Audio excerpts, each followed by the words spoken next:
away on his own. Oh, But I'm sorry. the older lady, that's all right, I'm fine with it. The older lady had a dog she'd had for years, was in real bad health.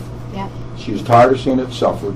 She did what I did. She called all around, couldn't find one. It ended up costing her $300 to get her dog put to sleep now. Because if you call a vet, the vet doesn't want to do it unless that vet has been the vet for that animal. And if they haven't, now they want to do an intake physical for an evaluation, Yeah. pay for that, then process it through. Yeah. I mean, and they were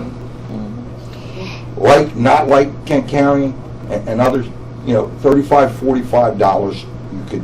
Yeah, It's so all they you still got. offer those services. You have to call the shelter and find out when their vet is working. And now the law you're talking about actually has been in place since the 1950s. It's the Veterinary Practices Act has always said that any euthanasia of an animal in Delaware has to be administered by veterinarians. That has not changed.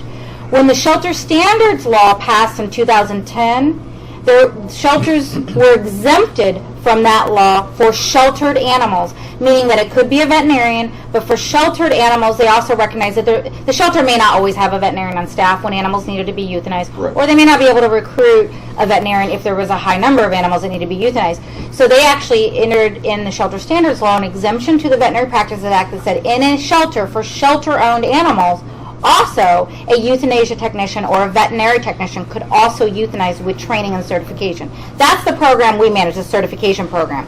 But for publicly owned animals, since the 1950s, they have never been allowed to be euthanized by anyone other than a Well, I veterinarian. know Kent County offered if you brought the animal down during a certain window. Right. We are very aware of the services. Of time. Yeah. But I can tell you, I called. I don't think that they were necessarily adhering to the veterinary Well, I can practices. tell you, I called around up here and I couldn't find anybody for less than $250. Yeah.